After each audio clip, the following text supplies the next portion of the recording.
pertolongan kita dalam nama Tuhan yang menjadikan langit dan bumi. Selamat berjumpa sahabat sekalian.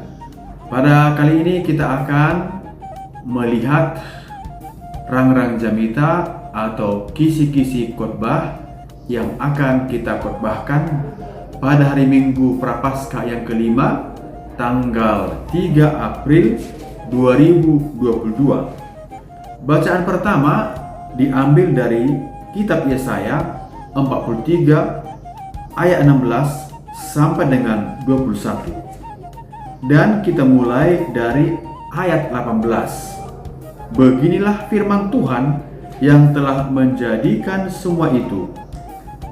Janganlah mengingat-ingat hal-hal yang dahulu, dan janganlah perhatikan hal-hal yang dari zaman purbakala. Memang dari dahulu Allah telah melakukan yang baik, menyelamatkan Israel, terutama dari perbudakan Mesir, dan menyeberangi Laut Merah. Maka ayat 16 memang dikatakan Tuhan telah membuat jalan melalui laut dan melalui air yang hebat.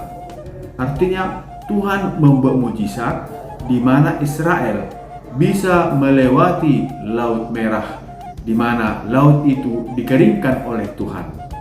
Tapi dalam pengalaman hidup selanjutnya, Israel mungkin tidak percaya akan hal itu, sehingga mereka berdosa dengan memalingkan diri dari Tuhan. Karena itu Tuhan memberikan pengharapan. Sekali lagi mengatakan, jangan ingat hal-hal yang dahulu, dan janganlah perhatikan hal-hal yang dari zaman purbakala. Maka ayat 19 dikatakan, lihat, aku hendak membuat sesuatu yang baru, yang sekarang sudah tumbuh. Belumkah kamu mengetahuinya? Aku hendak membuat jalan di padang gurun dan sungai-sungai di padang belantara. Jadi sekarang malah Tuhan menantang kita bahwa Tuhan bisa membuat apa yang tak bisa kita buat, bahwa Tuhan bisa mengadakan apa yang tak bisa kita adakan. Itulah kemahakuasaan, kehebatan Tuhan.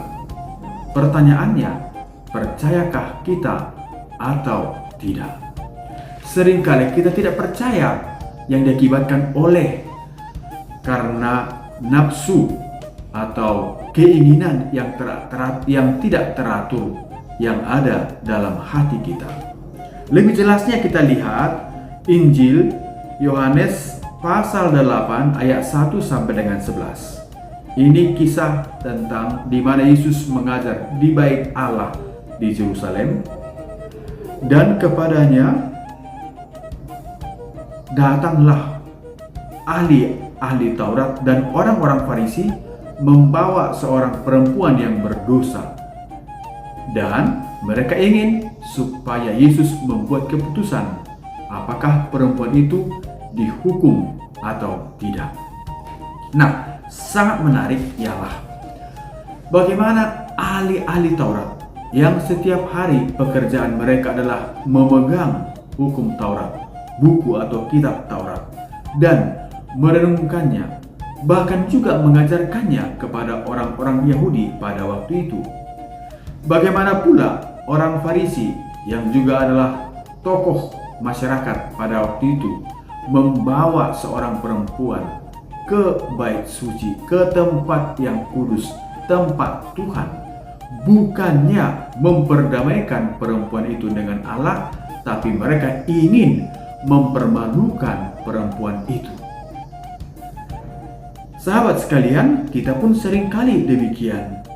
Kita kerap kali lupa bahwa kita juga mempunyai dosa.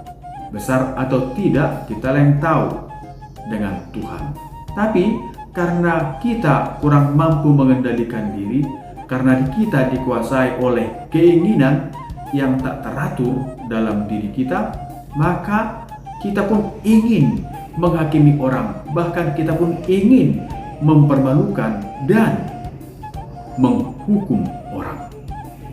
Itu seringkali yang membuat kita tidak maju dalam hidup rohani. Itu yang seringkali membuat kita kurang memerlukan pertobatan, karena kita sendiri merasa bahwa kita sudah cukup bertobat. Maka apa yang terjadi?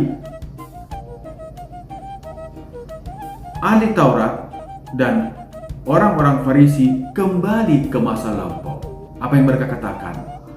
Dahulu Musa telah memerintahkan bahwa kalau ada orang berdosa seperti ini, dia harus dilempari dengan batu. Jadi referensi mereka adalah dahulu, bukan sekarang, dan bukan bertanya, dan bukan melihat siapa Yesus yang di hadapan mereka. Sesudah itu, hening beberapa saat, Yesus menundukkan diri ke tanah. Dikatakan dan dijawab oleh Yesus kepada mereka, siapa yang tidak mempunyai dosa di antara kalian, silahkan mengambil batu yang pertama dan melempari perempuan ini dengan batu itu. Apa yang terjadi?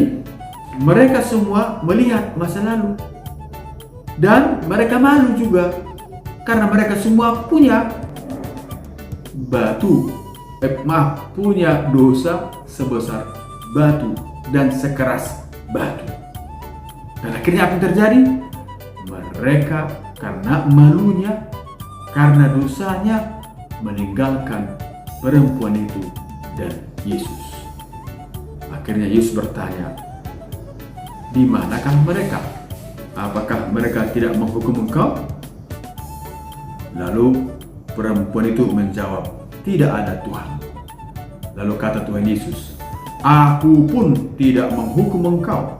Pergilah dan janganlah berbuat dosa lagi mulai dari sekarang.